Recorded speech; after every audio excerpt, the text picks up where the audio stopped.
My name is George McCullough, and I have got something weighing on my mind these days that carries me back to one quiet evening not too long ago, and it is that memory that has been keeping me up at night. I'm a retired coal miner living up here in the Pennsylvania hills, 68 years old come next July, standing on this old porch with a cup of chamomile tea as the sun sinks behind those rolling ridges. You can almost taste the mist in the air and hear the boards creak beneath your feet, which is where this memory began. The smell of damp earth mixed with the faint scent of pine needles blending with my morning brew. I closed my eyes and suddenly I was 35 again, back in that rickety barn by the old farm where young Thomas first stumbled into my life. It was a spring morning in 1985 with sunbeams slicing through broken windows and dust dancing like fireflies in the shaft of light. That boy was barefoot and carrying a battered baseball glove, eyes full of sorrow like he had lost the whole world in one night. I offered him the shirt off my back and vowed I would never let him down, and in that moment something changed inside me. But stay with me for a moment, because I'm not just here to tell old tales. What happened next turned every belief I had about family and loyalty upside down. Now, if you are enjoying this little walk down memory lane, maybe give that like button a tap or drop a line in the comments to let me know you are out there listening. And if you want to hear more from this old timer, consider hitting subscribe for stories that might surprise you. Sigh.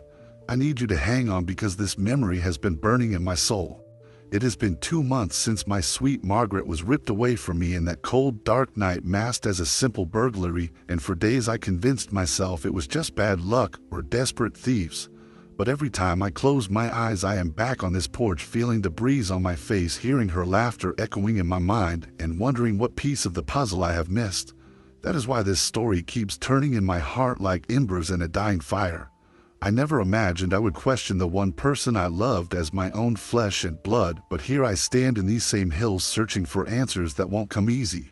So friend, if you are still with me, buckle up, because we are about to head back to that barn and the moment my life was changed forever. I reckon that memory is like a shadow I can't shake, lingering in every corner of this old farmhouse and echoing down the halls of my mind. Every creak of these floorboards reminds me of footsteps I thought were safe, the ones I heard when I first brought him home. And the smell of pine and chamomile now brings a bittersweet ache, mixing the comfort of present peace with the sting of a past I can't quite grasp. I find myself wondering what it takes to truly forgive, whether letting go of the one man I raised like a son is the real act of courage, or if my heart will carry this wound until the day I die. But this journey begins right here today. When I was a boy, the world felt bigger than the tallest mountain ridge and softer than the downy feathers on a sparrow's wing. Back in those long summer evenings when fireflies danced through the fields and my pa would whistle me in for supper. I grew up in a little hollow nestled between pine-covered hills in Pennsylvania, where neighbors waved from rocking chairs on front porches, and every Sunday the church bell would call us all together for potluck dinners and hymn sing-alongs. I remember kicking an old leather ball down dusty lanes with my buddies, our legs sticky with grass stains, and dreaming that one day I'd leave that hollow to see the wide world beyond. But even then I believed that kindness was the strongest currency a man could hold, and that folks who showed a good heart would always find their way back home.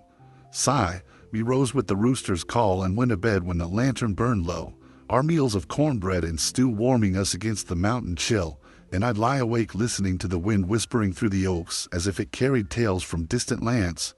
My ma's gentle voice would drift down the hallway, reminding me that a man's word is his bond, and teaching me that a helping hand was never something to be ashamed of.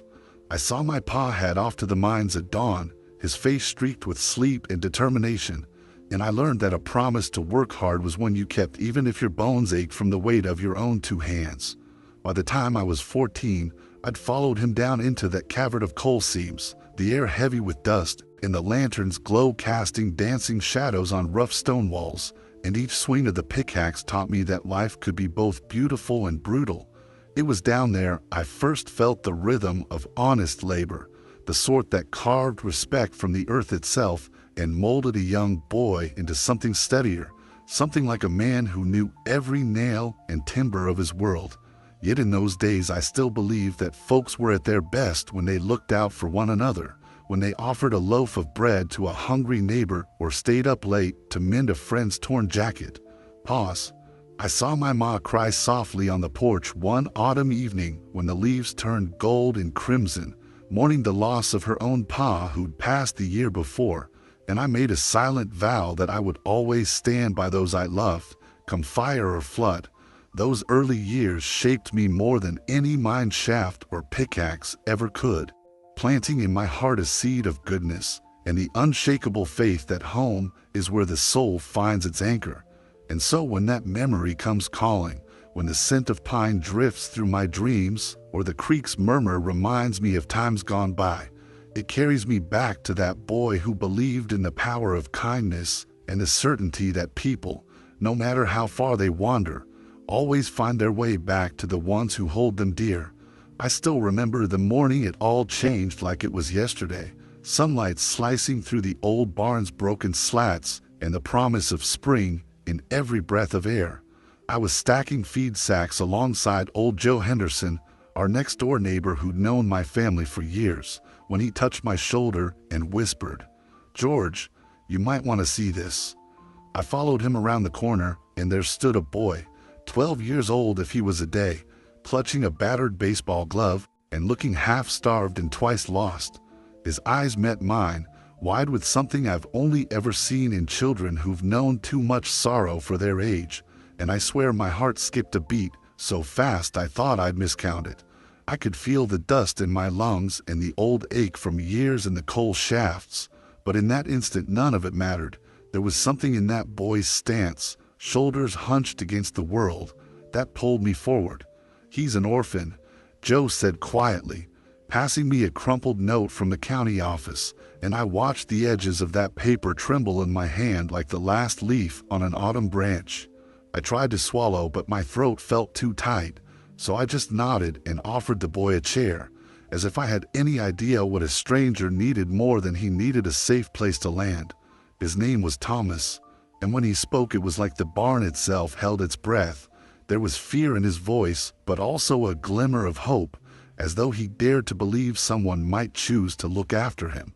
I put a calloused hand on his shoulder and said, "Well, son, you don't have to wander these hills alone anymore." And that small promise passed between us like a spark ready to light a fire. In that moment, I felt something shift inside me, part protectiveness, part responsibility, and a kind of wonder I hadn't felt since I first held my own newborn daughter all those years ago. My mama used to tell me that a man's true measure showed when he reached out to those in need, and I can still hear her gentle voice echoing through the pines as I led Thomas toward the house. I remember how he paused at the threshold, eyes tracing the simple photos on the wall, my pa standing proud in his miner's helmet, my wedding day with Margaret years later, and I realized then that I was about to open my life to someone whose story was a mirror of loss and longing. His first tentative steps inside that old farmhouse were the beginning of a bond one would have sworn blood could not break.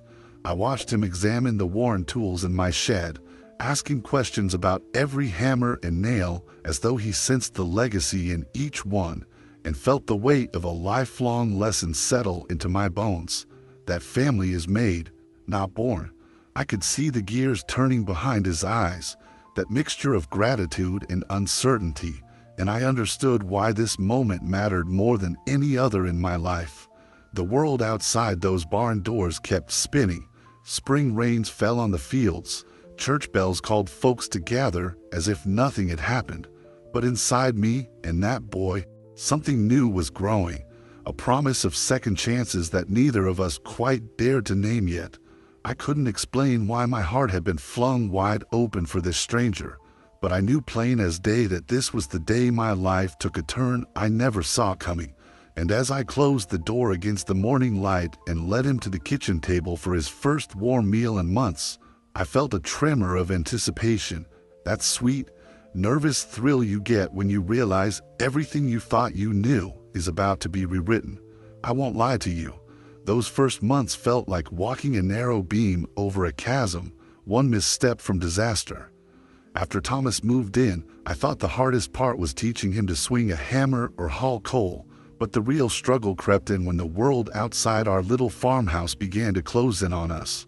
Folks in town, well-meaning as they were, couldn't hide their questions.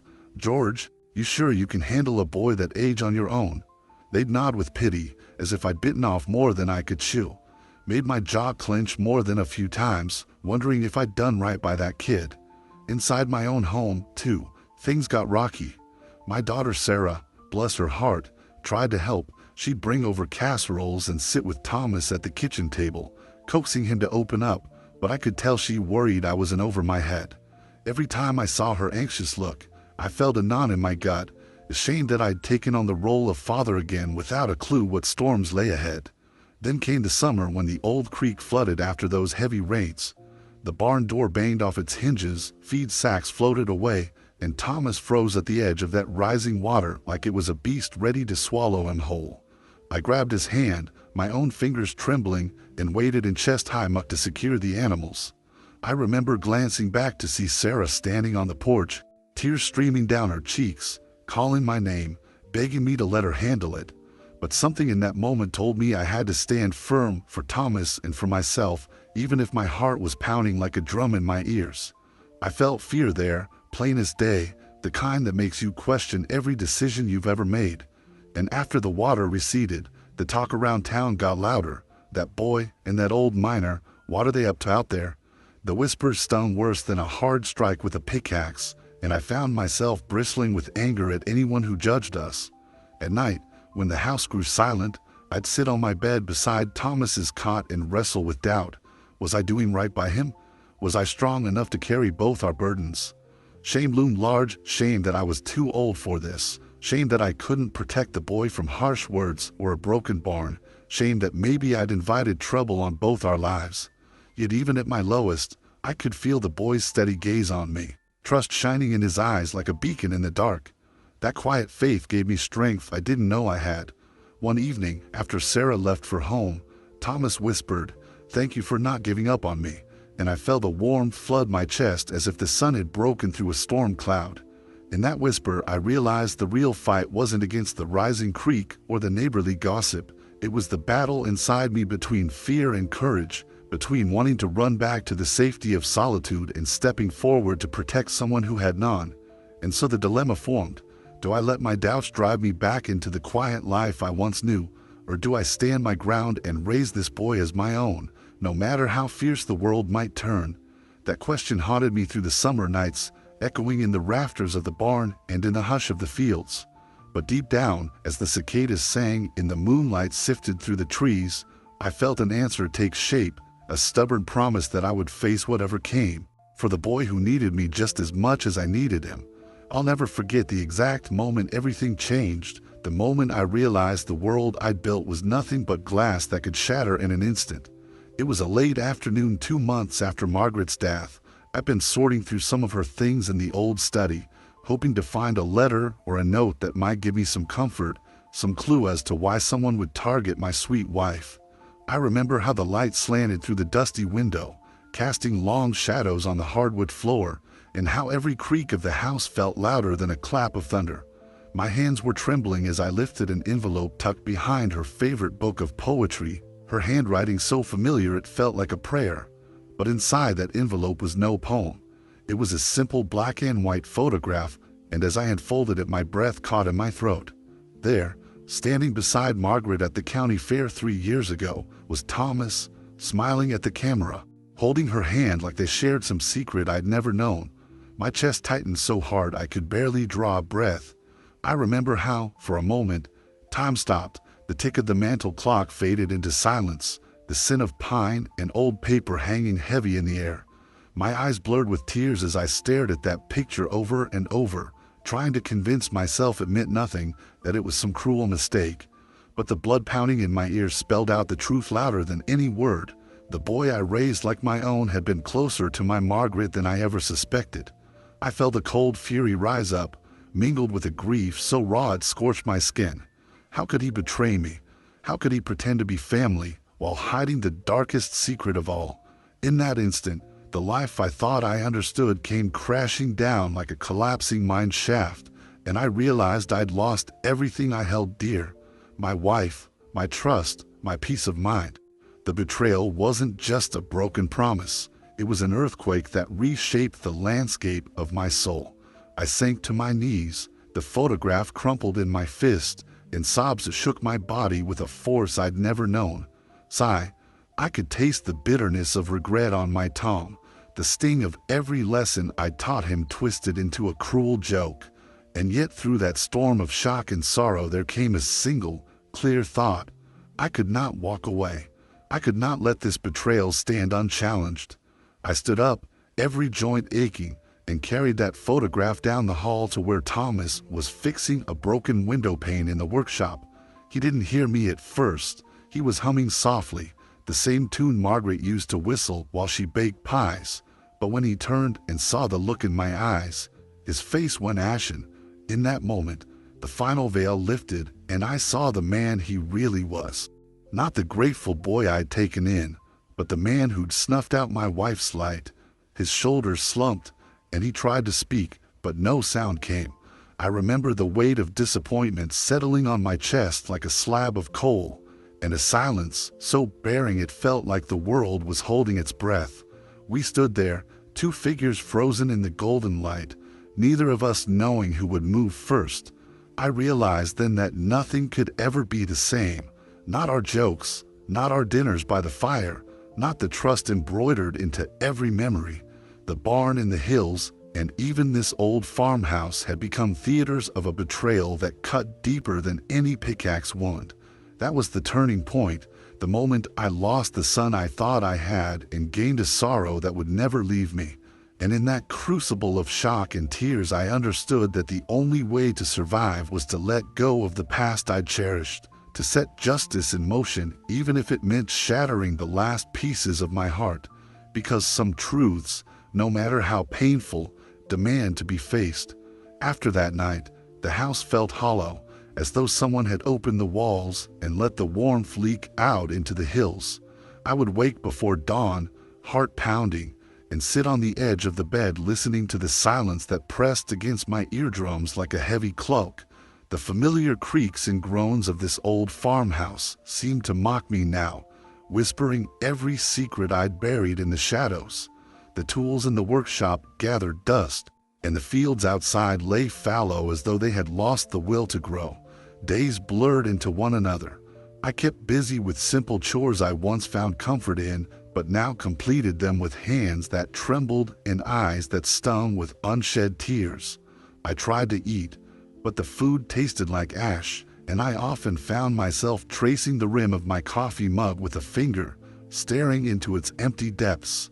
During those long hours, I realized that the faith I once had in people felt like a fragile thing, barely clinging to life. I had believed that kindness was a bond stronger than blood and that loyalty could withstand any storm. Now I wondered if those ideas were nothing more than a simple man's dreams. I saw shadows in every corner, felt suspicion blooming in my chest whenever someone offered help. Even my daughter Sarah's gentle concern felt like a reminder of the fracture in our family. I withdrew from her calls, letting the answering machine pick up instead, afraid that if I answered her voice, I might break completely. Friendships I'd held for decades felt strained as I avoided Sunday dinners and church potlucks, unable to meet the pitying looks of neighbors who whispered behind my back. Sleep offered no relief. Sometimes I'd slip into restless dreams, Margaret's laughter echoing in an empty room, Thomas's face twisted with guilt, the creak of the barn door opening in the dark. I'd wake gasping, clutching my chest as though I could stop the world spinning. I walked through the day like a ghost, invisible to the life around me, my soul weighed down by a sorrow that refused to move on its own. It felt as if a part of me had died with Margaret, and the man who remained was a stranger draped in old clothes and old regrets.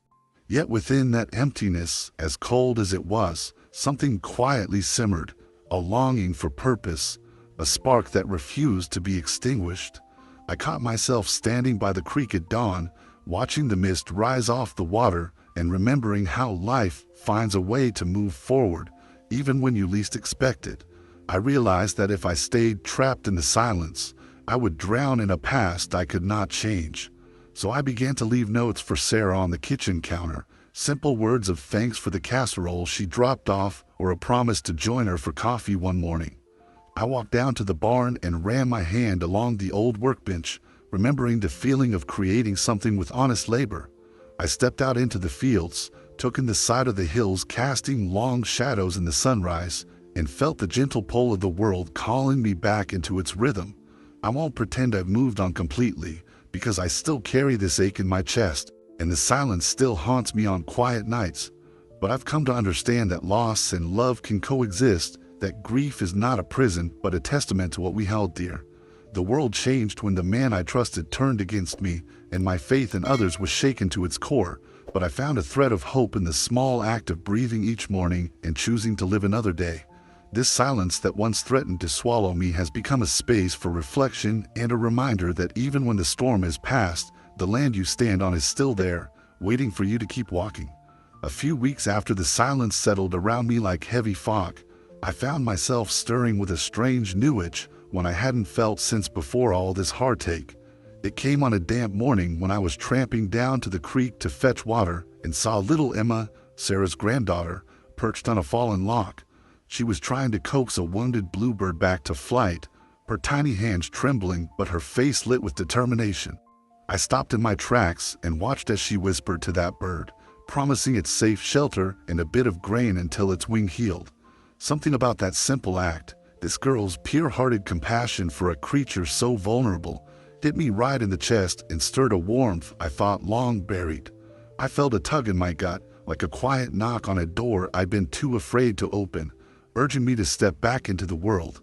So I joined her on that log, sat down with creaking joints, and offered my old miner's hand to help. We fashioned a tiny nest out of twigs and moss, laughing softly when the bird gave a pitiful chirp as if agreeing to our plan. And in that moment, I realized that helping someone else, whether it be a girl or a bird, was a way to heal the hollow places inside me. The next day, I dusted off my old toolbox and set to work in the barn, building small birdhouses from leftover lumber.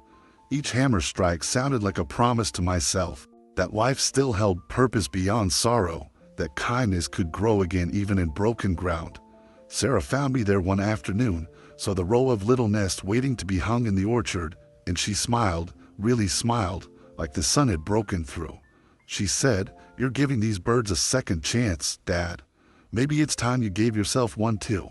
That thought settled in my mind like a seed, taking root in soil long left fallow. Over the following days, I started showing up at the community center, teaching kids how to whittle spoons from scrap wood, just like my pa taught me. Their curious faces reminded me of Thomas's wide-eyed wonder so many years ago, and something in me whispered that there was more to this life than walls closing in on grief. I found myself looking forward to those evenings of gentle hammer taps and sniffing the sawdust in the air, my heart feeling lighter with every smile I coaxed out of a child's face. One Saturday, Sheriff Daly dropped by, tipped his hat, and thanked me for volunteering, said the town needed more caring hands these days. His words felt like a lifeline cast across troubled waters, and I realized I'd been rising again, slowly but surely. That night I sat on the porch, chamomile tea in hand, and watched fireflies blinking against the dark, thinking back to the first time I saw Thomas clutching that baseball glove. I understood now that while some wounds run deep, they need not define the rest of your days. In helping that bluebird, and in teaching local kids the craft I learned in coal-black tunnels, I discovered a new purpose, a way to keep Margaret's gentle spirit alive and honor the goodness I once believed in. The ache in my chest hasn't vanished entirely, grief doesn't work that fast, but a cautious hope has taken its place, whispering that life can bloom again even after the harshest winter. And as I rise each morning to nail birdhouses to the trees or carve a whittled spoon, I feel a second chance unfurling before me, a reminder that sometimes the greatest gift you can give yourself is the courage to care again. I remember the morning I made my choice like it was a sunrise breaking through an endless night. I stepped onto the porch, the chill of early dawn pressing against my skin, and held in my hand a photograph that had shattered my world, the one showing Thomas beside Margaret, her gentle smile betraying the secret I'd unearthed. I had carried that photograph with me for weeks, tracing its edges, wrestling with anger and grief, as if I could watch truth back into darkness. But that morning, I felt something shift deep in my chest, a quiet voice reminding me that I am more than betrayal and loss. I walked down to the old barn where the light streamed through broken boards and set the photograph on the workbench, right beside the lathes and hammers. My fingers trembled as I took a breath, closed my eyes, and pressed my hand palm down over that image. I could almost hear Margaret's laughter echoing in the rafters, and it gave me strength. With a firm exhale, I let go of the photograph and watched it flutter to the dusty floor. I felt weight lift from my shoulders, years of pain and confusion gathering into that single moment of release. Then I reached for the lantern, the one my pa carried into the mines, and carried it out into the yard where the morning light was growing stronger. I placed it at the foot of the old maple tree, the same tree where I once carved my initials and Margaret's during our courtship. I lit the lantern, and its flame danced alongside the dawn, a symbol of memory carried forward rather than chained to regret. Sigh, as the light flickered, I whispered to the empty air, I chose to live on. No pretense, no regret, just on. The words felt heavy and freeing all at once, like stepping out of a narrow tunnel into a vast field. In that moment, I understood that acceptance wasn't forgetting. It was making peace with what was and deciding that the rest of my days would not be defined by a single dark chapter. Later that afternoon, I walked to the edge of the orchard carrying a small box of hand-built birdhouses, each a testament to the hope I'd reclaimed in caring for something fragile. I hung them from low branches, one by one, each tiny home a silent promise to nurture life even after the harshest winter. Neighbors passing by tipped their hats, and I returned their nods, not with the stiff reserve I'd worn since Margaret's passing, but with the quiet warmth I'd feared lost. Back on the porch as the sun climbed higher, I removed the wedding band I'd worn since her passing and set it beside the lantern at the tree's roots. My heart clenched for a moment, but I didn't turn away. I let it lie there, an offering to memory and to the promise of living again. I knew then that my future would hold both sorrow and joy, that grief would visit like an unbidden guest, but it would no longer rule my home. From that day forward, I resolved to meet each morning as a gift, to keep building birdhouses and carving spoons, to teach children the value of honest work, and to tend to Sarah's garden when spring came. The past would always be a part of me, etched into every heartbeat, but acceptance allowed me to step forward with a heart open to what life still had to offer. And so I carried the lantern flame with me, a beacon for moving on, a testament that even after the darkest betrayal, a man can still choose kindness, hope, and the courage to live on. You know, I've spent the better part of my life believing that trust was as solid as bedrock and forgiveness as easy as breathing. Back when I was younger, I thought you could bend the world to your will if you just held on tight enough. But standing here now on this creaky porch, looking out over those same hills that bore witness to every triumph and every heartbreak, I see the truth in all its unvarnished glory. Life's strength isn't measured by how long you cling to what you once had, but by how bravely you learn to let it go. Sigh, I used to think that forgiving someone meant I was weak, that to forgive meant I was giving up something precious. Yet I've discovered that forgiveness doesn't erase the past, it simply acknowledges that the past will always be part of you, and deciding not to let it anchor you in sorrow is the strongest choice a person can make. I spent years with my fists clenched around memories of betrayal, convinced that if I held on hard enough, I'd somehow protect what remained of my heart. But what I ended up doing was suffocating the part of me that still yearned for kindness, generosity, and the simple joy of waking up without dread. Today, I carry my grief and my hopes together, side by side, like old friends sharing a quiet cup of tea at dawn. I know now that pain has a voice worth listening to. It tells you what you value most, but it isn't the only voice in the room. When I listen to the tender beat of life around me, the hum of cicadas in the summer dusk, the whispered laughter of children whittling wood in the barn, I realize that joy and sorrow can coexist, each lending depth to the other. Without hardship, we'd never learn what it truly means to cherish a clear morning or the comfort of a friend's smile. And without forgiveness, we'd never find the freedom to love again. So here's the lifeline I offer. If you've been nursing a grievance so tight it's become part of who you are, maybe it's time to unclench those hands and set it down beside the sunrise. Maybe it's time to let the lantern of your own compassion guide you back to what matters most, to building, to caring, to creating lives better than the ones that came before. I won't pretend it's easy. Letting go isn't a single act but a series of small decisions, each one a little flame flickering against the darkness of what-ifs and might-have-beens. But each time you choose hope over bitterness, you stitch a new patch into the quilt of your days, and before long you'll see a pattern of resilience and warmth emerging where you once saw only the ragged edges of loss. I learned that life's greatest gift isn't the promise of perfection but the chance to rise again, day after day, even when the night seems too long to bear. And if my story tells you anything, let it be this: strength isn't about standing unbroken, but about standing back up, letting the cracks show, and shining all the brighter for every scar. So friend watching this right now, maybe it's time for you to stop waiting for closure, for apology, for the storm to pass, and start living in the light you can kindle yourself. Because forgiveness is the bridge that carries you home to peace, and the only thing more powerful than the wound is the hand that reaches out to heal it. And so here we stand at the end of this journey.